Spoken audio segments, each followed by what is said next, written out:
Bonjour, bonsoir, bienvenue dans ce numéro de l'invité. Aujourd'hui, j'ai l'honneur de recevoir le porte-parole national d'un parti politique, Vent d'avenir.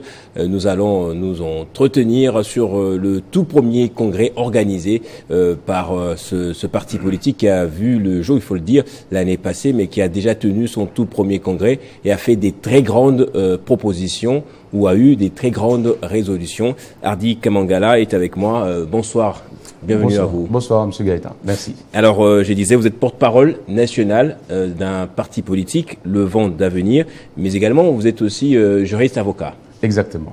Je suis avocat et je suis porte-parole national, secrétaire national en charge de la communication du parti politique Vent d'avenir. Alors, du 16 août au 17 août, donc il y a quelques jours à peine, vous avez tenu votre tout premier congrès. Il faut le dire, moi je préfère le mentionner dès l'entame comme ça. Pour un nouveau parti, c'est quand même un grand congrès que vous avez pu organiser. Vous avez fait venir les délégations de toutes les provinces. Vous les avez hébergées au centre Theresianum à Kinshasa.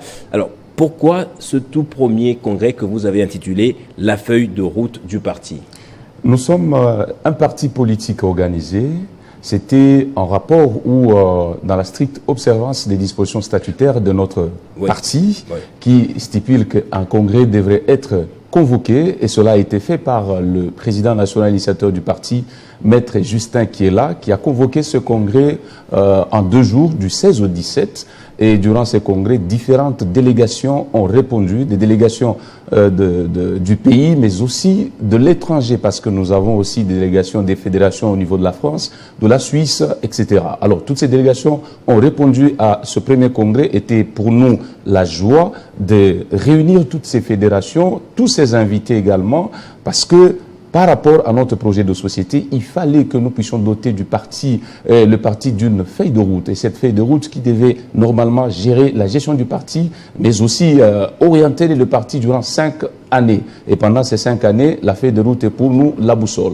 Et voilà les raisons pour lesquelles nous avons convoqué ce premier congrès. Donc, une feuille de route quinquennale, on peut le dire. Et vous avez reçu des délégations venues de l'extérieur du pays. Oui.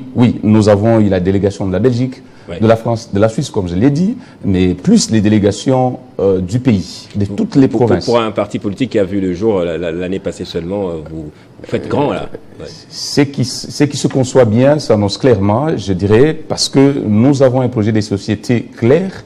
Et c'est par rapport à ce projet de société que vous voyez que nous avons fait peut-être des petites choses avec grandeur et nous pensons réunir toutes les conditions requises pour un parti politique afin d'impacter positivement la politique nationale du pays. Alors, c'est toute autre chose à laquelle nous avons assisté de nos jours. On assiste à des congrès organisés par des partis politiques pour justement présenter leurs candidats président de la République ou pour annoncer les candidatures, soit aux législatives ou aux législatives nationales ou provinciales. Mais vous, c'était pour doter le parti d'une feuille de route. Et au cours de ce même congrès, vous avez présenté quelques résolutions pouvant aider le pays à avancer. Écoutez, le parti politique Le Vent d'avenir, avec son idéologie, le libéralisme économique, n'est pas essentiellement un parti politique électoraliste.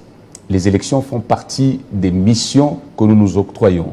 Mais à part les élections, nous avons différentes résolutions, différentes missions. C'est comme ça qu'au cours du congrès, nous avons pensé qu'il fallait coucher certaines résolutions dans notre rapport afin que ces résolutions influent la politique nationale du pays. Certes, certains partis politiques peuvent se réunir en congrès pour présenter leurs candidats.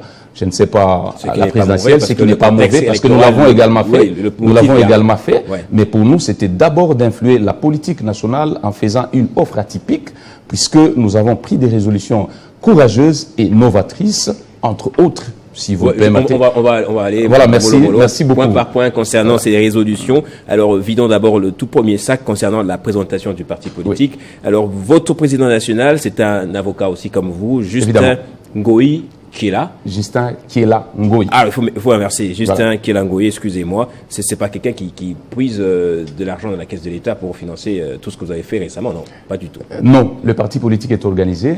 Oui. Il y a du financement au niveau du parti politique pour toutes les activités politiques que nous menons. C'est que nous sommes loin des caisses de l'État. Oui, vous vivez grâce aux cotisations, alors vous le direz. Et vous êtes membre d'un regroupement politique, pas le moindre aussi, les progressistes. Évidemment. De Sami Badibanga, que l'on a vu dans les images que nous a balancées tout à l'heure Guilain Lukinga. Et par conséquent, vous êtes de l'Union sacrée de la Nation. Évidemment. Tshisekedi est votre candidat président. Tshisekedi Tshilombo est notre candidat président de la République. Vous l'avez désigné aussi. Nous l'avons désigné au cours du Congrès, puisque le Congrès est un cadre idéal par rapport à sa souveraineté. Une des résolutions prises, c'était que nous devrions aussi tabler sur la question du candidat président de la République, qui pour nous a été choisi Félix Antoine Tshisekedi Tshilombo, puisque déjà nous sommes membres de l'Union sacrée. Voilà notre candidat président de la République aux prochaines élections. Justement. Alors, si on a terminé avec la présentation du parti politique, vous avez dit un parti libéral. L'idéologie, c'est le libéralisme économique. Économique, voilà. Oui, qui rentre bien aussi quelque part avec... l'Union sacrée n'a pas d'idéaux ou d'idéal comme ça proprement déterminé. Alors, venons-en aux résolutions que vous avez proposées. Alors, quelques de ces propositions ou de ces résolutions ont été déjà proposées par d'autres éminentes personnalités, mais sauf que vous avez l'avantage ou la particularité de très bien la présenter de manière un peu plus globale. Alors, il y a notamment parmi ces résolutions, vous voulez à ce que le mandat du président de la République quitte de 5 années à 10 ans, et cela non renouvelable. Nous pensons que cette résolution, cette proposition, voilà, nous allons nous expliquer.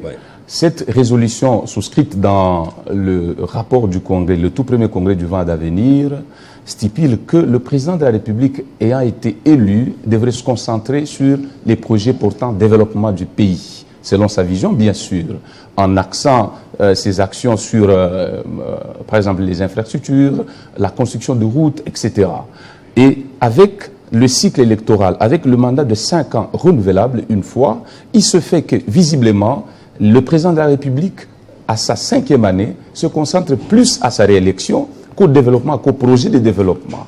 Et en interne, nous nous sommes dit, il faudrait aussi penser réduire cette envie de s'éterniser au pouvoir en proposant le réajustement du mandat du président de la République de 5 à 10 ans, non renouvelable, ce qui fait que après 10 ans, on aura droit à un autre président de la République, celui qui a été élu mais agit en fonction de sa vision. Et cela aussi a été motivé par le fait que le cycle électoral coûte énormément à l'État congolais, ce qui fait que par cycle, nous avons pratiquement 600 millions de dollars pour un cycle électoral. Imaginez-vous, fois 2, ça vous fait 1 milliard. Revu à la baisse, 600 millions, c'est bon, voilà, je vais y arriver. Ça fait 1,2 milliard de dollars pour 2 cycles par rapport à un mandat de 5 ans renouvelable une fois, ce qui fait que en proposant dans ce sens, nous réduisons le coût du cycle électoral à 600 millions, c'est que le reste de l'argent là pouvait être déversé ou axé dans d'autres projets de société, projets de développement, afin que le pays voie des bases solides par rapport aux infrastructures, par rapport aux hôpitaux, etc. Et donc c'était dans ce sens que nous avons estimé qu'il est nécessaire aujourd'hui de proposer 10 ans non renouvelables pour le mandat du président de la République, les mandats du président de la République. Bien sûr qu'il y a des éminents professeurs, je cite, le professeur Ndaïwel a rejoint notre idée. Ça rentre un peu dans votre logique, il a rejoint notre idée parce que c'était après notre premier congrès qu'il s'est aussi octroyé la proposition. Mais il a fait parallèlement à vous. Différemment, de 9 ans. Et nous pensons que, ensemble, si nous sommes dans une même voie, nous pouvons faire chemin ensemble afin de proposer cette résolution et que ça puisse influer jusqu'à ce que ça puisse avoir... On vous entend parler, vous tous, même Joseph Kabila, à son époque, les élections font plus de mal qu'on l'imagine. Pourtant, elles ont été souvent présentées comme une panacée.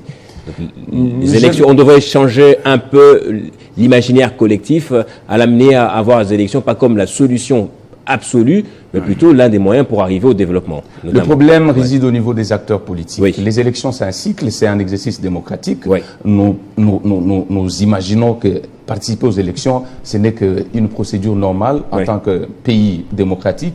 Mais est-ce que les élections, c'est la seule solution? Je ne pense pas. Parce que vous pouvez élire plusieurs fois des présidents de la République, mais si et seulement si ce ne sont pas des hommes d'État, des bons acteurs politiques qui pensent vision et développement, c'est que nous aurons élu des présidents de la République inutilement.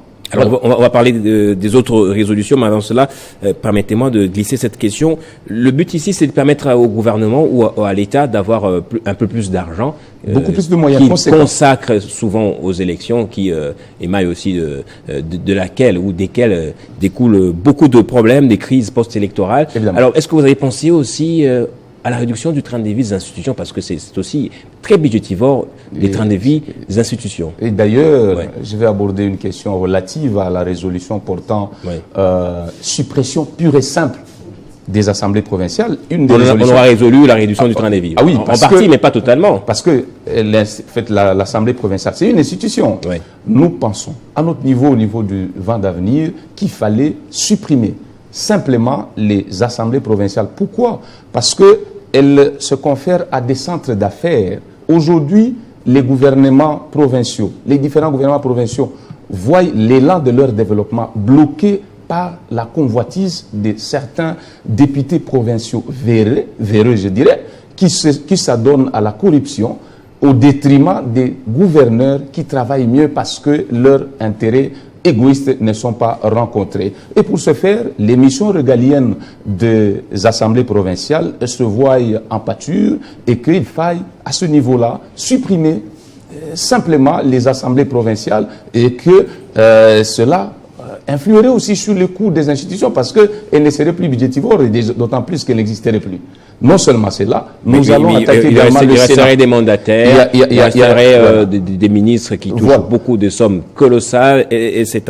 Alors, on va peut-être revenir à cette question des assemblées provinciales, mais vous dites également, c'est l'une des propositions la plus originale que je vais présenter tout à l'heure là, que les mandats des députés nationaux se fassent comme suite. Les députés nationaux doivent avoir les 5 premières années d'un mandat, du mandat de député national doit être tenu par son titulaire et les 5 dernières années par le suppléant. Je ne sais pas si j'ai bien formulé la raison. Oui, c'est cela. Évidemment. Oui.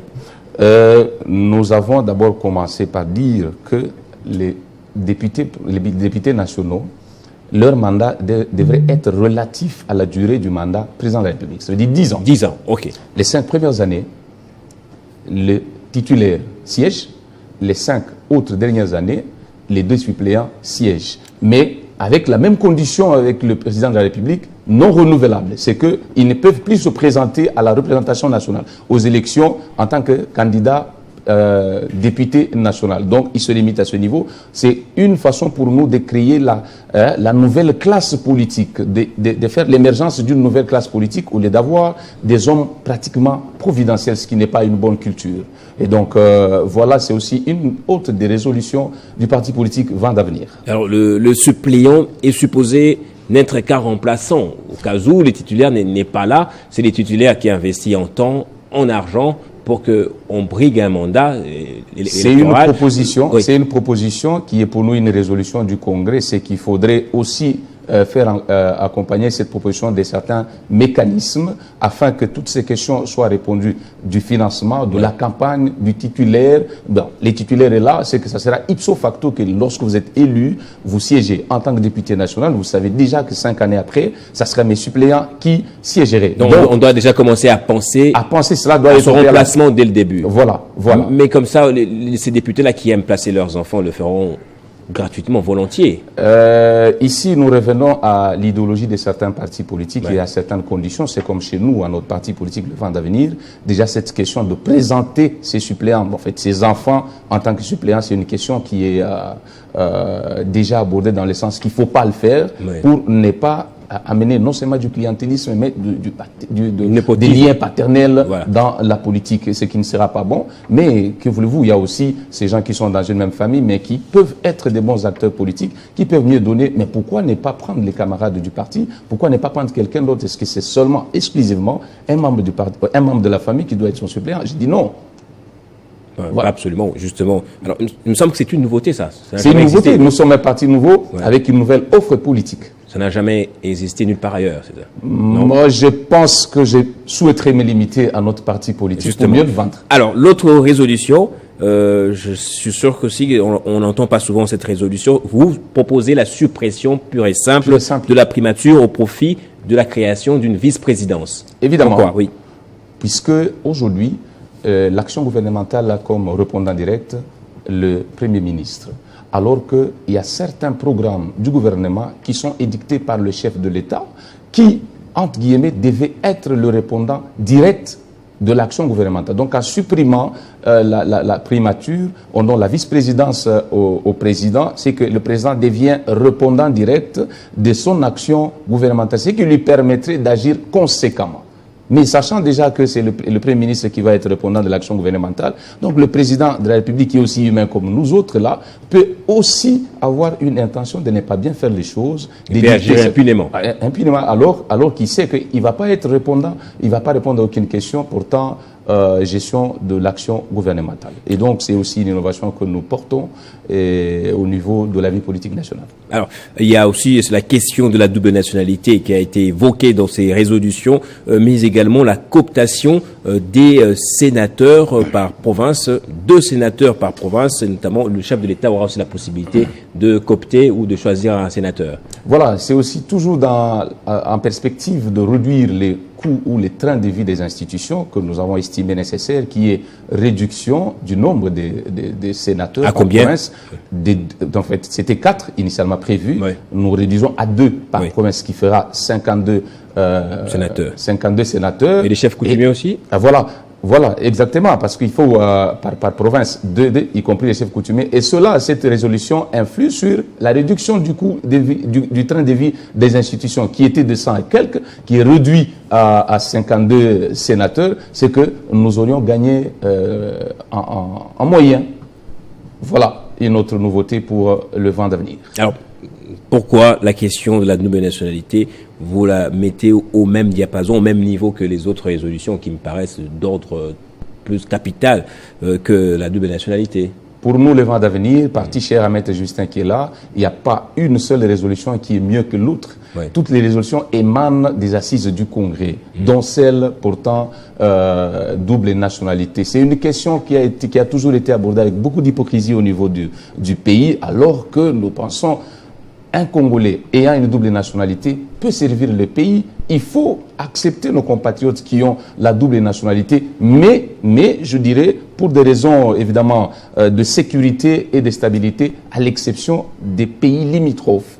Dans tous les autres pays, le Congolais peut avoir la double nationalité à l'exception de ces 9 pays limitrophes, ce qui nous permettrait de nous supporter, de nous accepter mutuellement en tant que compatriotes, et que certaines personnes qui ont la double nationalité peuvent être importantes au niveau du pays en tant qu'acteurs politiques. Pourquoi avoir cette attitude hypocrite en abordant cette question? C'est de l'injustice purement. Voilà. Justement, il ne faut pas se voiler la face. Il ne faut pas se voiler la face. On doit se nous avons besoin de ce que l'acteur donne, pas de ce que l'acteur est. Ce qu'il est, il a de la double nationalité. Est-ce qu'il a la possibilité? Mais tout de même, il y a une restriction. Vous avez donné une restriction. La restriction, c'est on ne peut pas avoir la double nationalité quand on ne peut pas avoir la nationalité d'un des pays voisins. Dans les pays voisins, c'est pour évidemment pour des raisons de stabilité et de sécurité. Alors, pour tout cela, la conséquence est qu'on doit absolument réviser la Constitution. Oui, vous avez pensé à tous ces mécanismes? Nous avons pensé à cela parce que, vous savez, notre Constitution a été édictée dans un cadre que vous connaissez bien, c'était Sun City. Il n'y avait pas des institutions, il n'y avait pas de parlement élu. Aujourd'hui, nous avons des institutions démocratiques installées, officielles d'ailleurs. C'est que nous pouvons traiter cette question au cours de ces institutions-là et suivre la procédure normale afin que cette proposition quitte de la résolution à une promulgation. Puisqu'il faut proposer, c'est un devoir d'un citoyen, il faut faire l'adoption de cette proposition au niveau du Parlement, il faut faire la constitutionnalité ou la conformité constitutionnelle de cette proposition au niveau de la Cour constitutionnelle et finalement procéder à la promulgation par le chef de l'État. C'est une procédure que nous pensons qui est démocratique et nous pouvons y aller avec l'accompagnement des autres acteurs politiques puisqu'il s'agit du vent d'avenir. Voilà une autre touche pour le vent d'avenir sur l'arène politique. Rapidement, on va aller très vite puisqu'il ne reste pratiquement plus de temps. De votre côté, certainement, vous avez évalué les forces et les faiblesses de toutes ces propositions, résolutions. Quels peuvent être les obstacles à l'appropriation même ou à la mise en place de celle-ci? L'intérêt et le prisme de tout politicien, de tout homme politique, déjà que chacun là où il sent qu'il est servi, il ne pourra pas mordre à l'hameçon que nous pensons, que nous sommes en train de jeter, qui n'est pas de la mauvaise augure.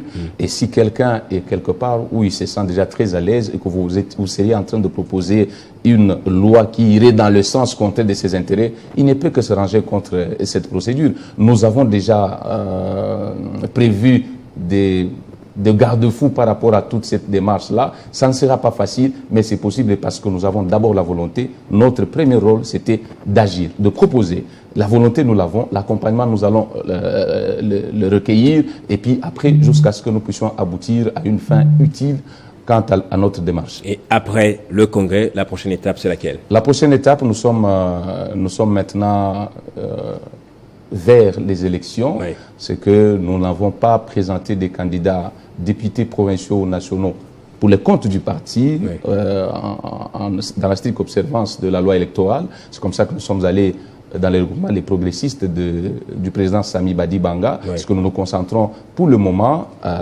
aux élections, mais il y a aussi beaucoup d'autres projets de société de notre parti, entre autres le projet du parti école, parce que nous avons un gouvernement, pas comme des structures comme tous les autres partis politiques. Nous avons un gouvernement au sein du parti et chaque gouvernement, chaque département ou chaque ministère au sein du parti a un projet particulier qui propose afin que le parti accompagne et puisse aboutir à sa réalisation. Et donc il y a beaucoup de projets, l'école du parti qui est en vue, mais aussi d'autres procédures portant renforcement de ces résolutions que nous avons prises afin de dicter ça à tous nos camarades de partout, de toutes les fédérations. Merci beaucoup Hardy Kamangala, avocat, porte-parole national du Vent d'Avenir, d'être passé sur Télé 50. Merci beaucoup M. Gatan, le plaisir est partagé. Merci à vous également d'avoir suivi ce numéro de l'invité. La tribune est donc ouverte à vous tous. Si vous voulez restituer les congrès, puisqu'il y en a plusieurs organisés durant ce deuxième semestre, même voire le premier semestre, Télé 50 est là, l'invité également est là. Très bonne suite de programme sur votre chaîne.